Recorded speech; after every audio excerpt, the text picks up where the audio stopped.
கையெழுத்து கவிஞர் பண்டிதர் சச்சிதானந்தன் பிள்ளை. அவர்தன் வழியிலே நாள்தோறும் தமிழ் படித்து அதை பகிர்ந்து மகிழ்ந்து வாழ வேண்டும் என்கின்ற எண்ணத்தோடு நடைபெற்றுக் கொண்டிருக்கின்ற எனக்கு இத்தகைய ஒரு அற்புதமான கல்லூரியில் மாலை பொழுதிலே நடக்கின்ற நல்ல ஒரு விழாவிலே கலந்து கொள்வதற்கு அனுமதியும் வாழ்க்கையும் வழங்கிய தமிழ்நாடு மாண்புமிகு தமிழ்நாடு அரசுக்கு என் முதற்க நெஞ்சார்ந்த நன்றியை தெரிவித்துக் கொள்கின்றேன்.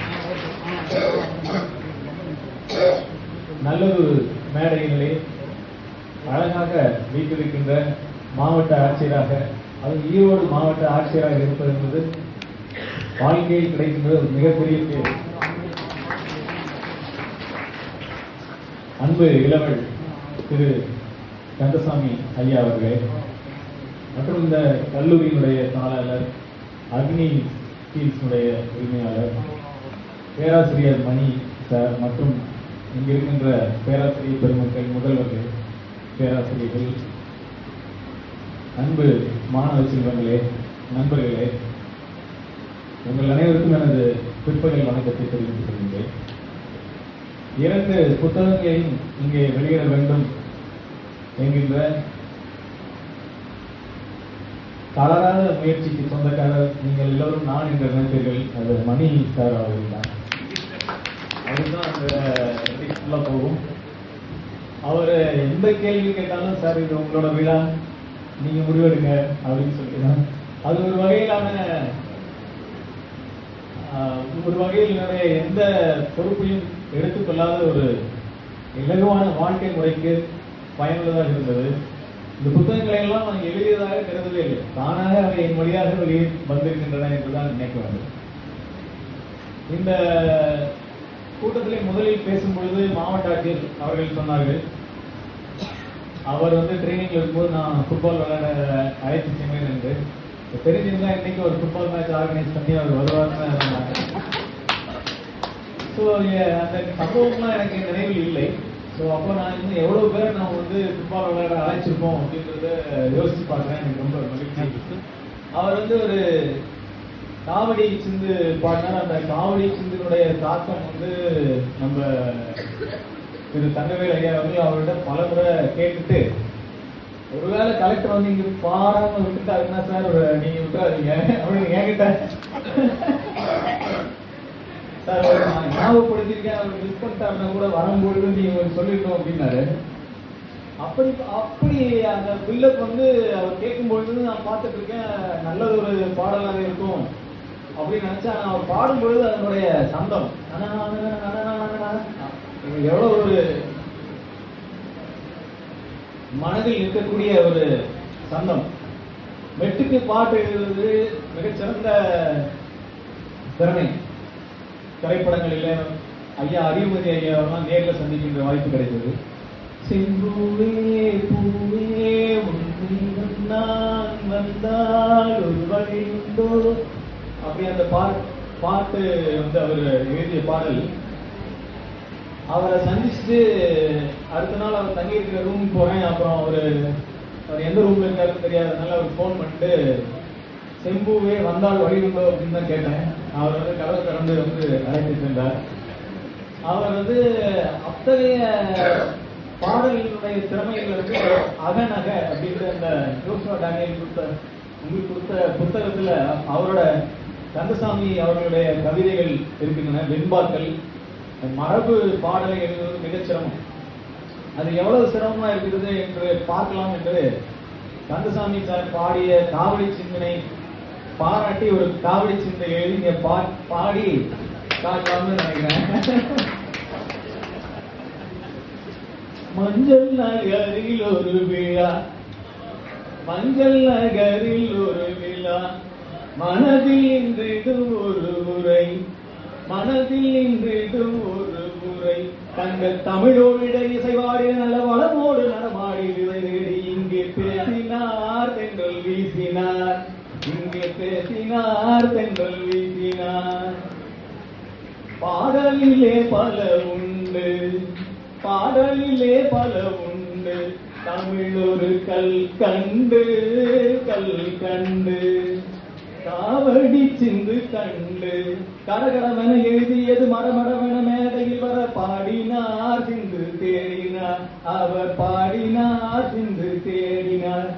நூலகம் சென்று நூல் பல கண்டு கருத்துக்கள் கொண்டு இங்கே கந்தன் வந்தார், தமிழ் தந்தார், அவர் வந்தார், தமிழ் தந்தார். நன்றி.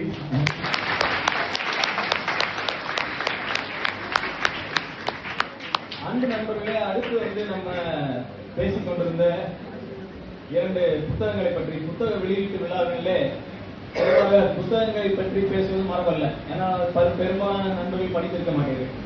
நீங்கள் நிச்சயமாக படித்திருக்க மாட்டீர்கள் என்று நினைத்துத்தான் அந்த உரையினை பேசிய 2 மாணவர்களும் பேசினார்கள்.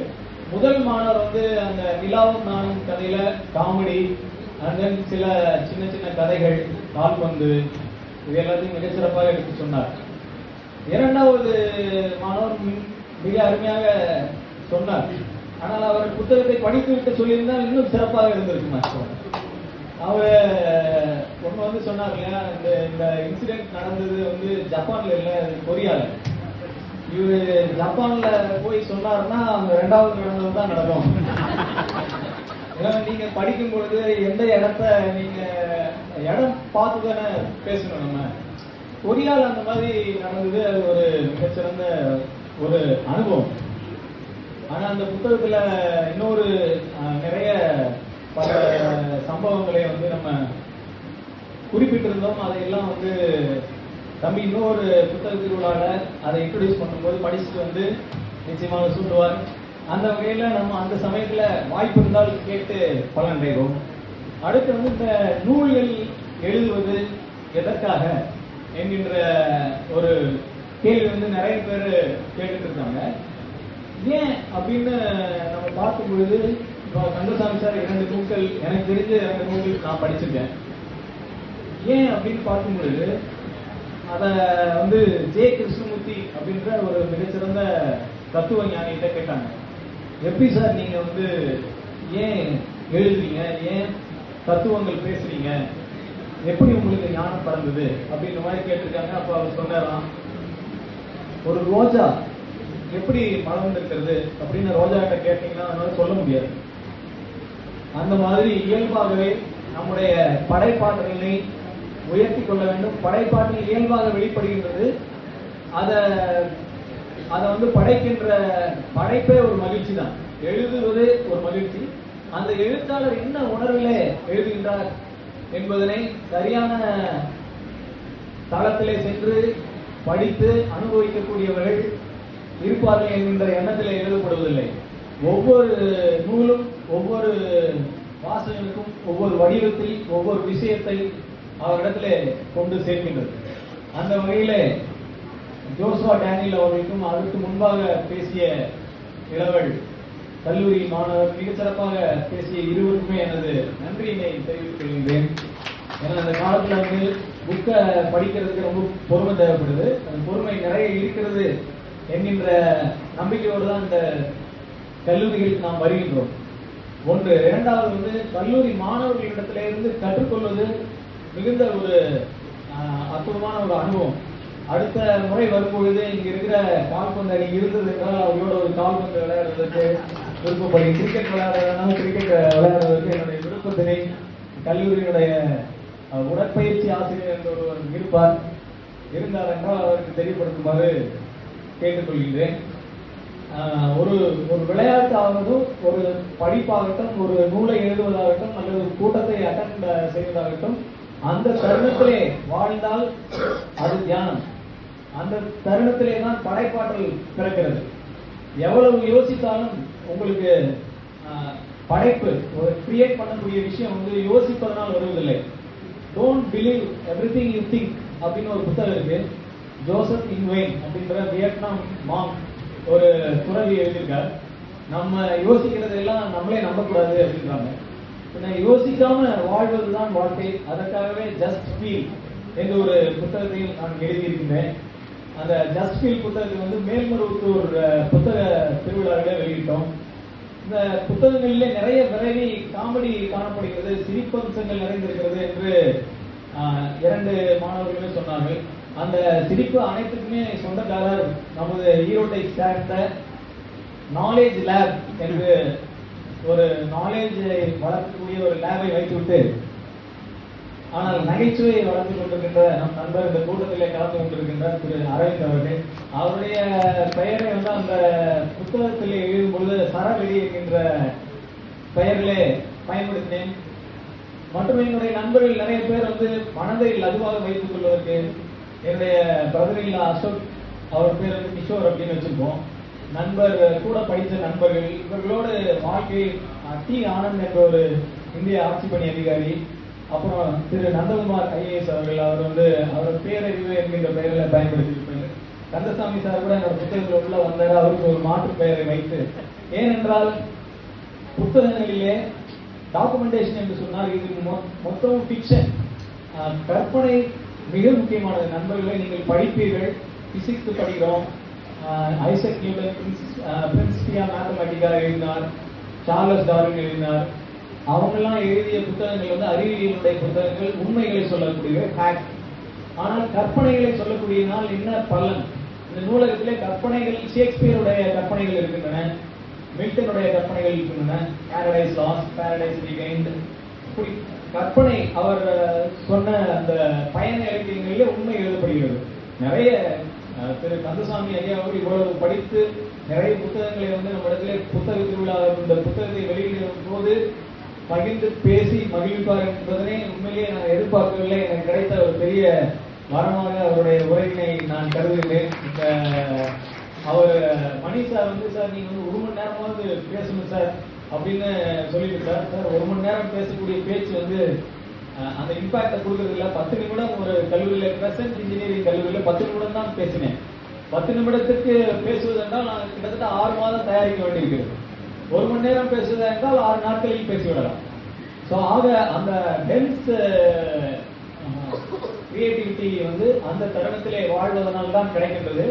அந்த தருணத்திலே வாழ்வது என்பது தியானம் செய்வது என்கின்ற வகையில வாழ்க்கையே தியானமாக ஆகிவிடுகின்றது. திருக்குறளை பற்றி அவர் சொன்னார். 2 புத்தகங்கள் படிக்க வேண்டுமானால் கான்ஸ்டிடியூஷன் திருக்குறள் என்று அந்த குறளிலே ஒரு குறளை அவர் கோட் பண்ணார், இன்னொரு குறள் நான் சொல்கின்றேன். சுடச்சுடரும் பொன் போல் ஒளிரும் துன்பம் சுடச்சுட நோக்கி பவர்க்கு. ஒரு கஷ்டம் வந்ததுன்னா அவர் சொன்னார், ஒரு கஷ்டம் வருகின்ற காலத்திலே எப்படி நம்ம காரியத்தை சிதையாமல் மேற்கொள்வது என்பதற்கு நிறைய ஐடியா நான் கொடுத்தேன் அப்படின்றதுக்கு அவர் சொன்னார், அது திருவள்ளுவர் கொடுத்த ஐடியா தான் உங்களுக்கு கடன் வாங்கி கொடுத்துருக்கிறேன்.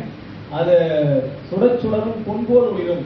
ஒரு கஷ்டம் நல்ல தவம் செய்கிறவருக்கு வந்தா தங்கத்தை தீயில போட்டு எரிச்சோம்னா எப்படி தங்கம் பல பலன்னு மீண்டுமோ, அது மாதிரி நம்முடைய மனசு தியானம் செய்து தயாராக வைத்திருந்தால் எந்த ஒரு கஷ்டம் வருகின்ற சமயத்தில் அது மின்னல் போல ஒளி வீசக்கூடிய மக்களாக நம்மால் வாழ முடியும். எனவே தியானம் செய்ய வேண்டும் என்பதைத்தான் நியூட்டன் சொல்லாத விதி என்று எழுதியிருந்தேன். 4வது விதியாக 3 விதிகள் பிசிக்ஸ்ல சொல்லிவிட்டார்கள். வாழ்க்கைக்கு ஒரு விதி இருக்கட்டும், அதை நியூட்டன் சொல்லாத விதி என்கின்ற தலைப்பிலே ஞாபகப்படுத்தி வைப்போம் என்று எழுதி, ஒருவேளை அதை அந்த புத்தகத்துக்குள்ளே கண்டுபிடிக்க முடியாமல் போய்விடும் என்பதற்காகத்தான் பின்னட்டையிலே அதை நியூட்டன் சொல்லாத விதி தியானம் தான் என்று சொல்லியிருந்தேன்.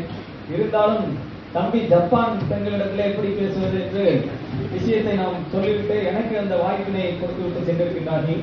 நேற்று பாரதியினுடைய பிறந்தநாள், இன்று பாரதியினுடைய ஒரு கவிதையோடு என்னுடைய இந்த உரையை நிறைவு செய்வதற்கு விருப்பப்படுகின்றேன். சரணடைவது மிக ஒரு தோல்வியை குறிக்கும் என்றுதான் சொல்வார்கள். சரணடைவதில் தான் வெற்றி அடங்கி இருக்கிறது. சரணடைவது போல ஒரு ஒப்பற்ற மகிழ்ச்சி தரக்கூடிய விஷயம் எதுவும் இல்லை. நீ செய்கின்ற காரியத்தை உன் மூலமாக செய்யப்படுகின்றது என்பதனை மட்டும் உணர்ந்து கொண்டாயினால் அந்த நியூட்டன் சொல்லாத விதி, அந்த புத்தகத்தில் சொல்லப்பட்ட விதி உங்களுக்கு எளிதில் புரிவதற்கான வாய்ப்பாக இருக்கும். அவர் எழுதிய அகநக புத்தகத்திலே ஒரு பகுதியை சூஃபி வெண்பாக்களுக்காக அவர் படைத்திருப்பார். அப்பொழுது அவர் சொல்லியிருப்பார், நாகூர் ரூமி ஐயாவுடைய புத்தகத்திலிருந்து சூஃபி கருத்துக்களை எடுத்துக்கொண்டேன் என்று. சூஃபி கருத்துக்கள் நீங்கள் கடவுள், அகம் பிரம்மாஸ்மி என்கின்ற விஷயத்தை நேரடியாக அற்புதமாக சின்ன சின்ன கதைகள் மூலமாகவும் பாடல் மூலமாகவும் சொல்லக்கூடிய ஒரு விஷயம். அதை நண்பர் தொட்டு அதை புத்தகமாக மாற்றி இருக்கின்றார். இந்த புத்தகத்தை 2 புத்தகங்களை வெளியிடுகின்ற இந்த விழாவிலே அக நக நீங்கள் படித்து மகிழ வேண்டும். அதை ஜோசுவா டேனியல் இடத்தில் கொடுத்திருக்கின்றார் என்கின்ற கூடுதல் தகவல், மகிழ்ச்சி தரக்கூடிய வேண்டுகோளை உங்கள் இடத்திலே வைத்து, நின்னை சரணடைந்தேன், நின்னை சரணடைந்தேன் கண்ணம்மா, நின்னை சரணடைந்தேன். பொன்னை உயர்வை புகழை விரும்பிடும் என்னை கவலைகள் தின்னத்தகாதென நின்னை சரணடைந்தேன் கண்ணம்மா, நின்னை சரணடைந்தேன். மிழிமையும் அச்சமும் மேவி என் நெஞ்சில் குடிமை புகுந்தன, கொன்றவை போக்கென்று நின்னை சரணடைந்தேன் கண்ணம்மா, நின்னை சரணடைந்தேன். நல்லது தீயது நாம் அறியோம், நாம் அறியோம், நல்லது தீயது நாம் அறியோம், நாம் அறியோம். அன்னை நல்லவை நாட்டுக, தீமையை ஓட்டுகவென நின்னை சரணடைந்தேன் கண்ணம்மா, நின்னை சரணடைந்தேன். தன் செயல் எண்ணி தவிப்பது தீர்ந்து நின் செயல் செய்து நிறைவு பெறும் வண்ணம் நின்னை சரணடைந்தேன் கண்ணம்மா, நின்னை சரணடைந்தேன். துன்பமினி இல்லை சோர்வில்லை தோற்பில்லை, துன்பமினி இல்லை சோர்வில்லை தோற்பில்லை. அன்பு நெறியில் அறங்கள் வளர்த்திட நின்னை சரணடைந்தேன் கண்ணம்மா, நின்னை சரணடைந்தேன்.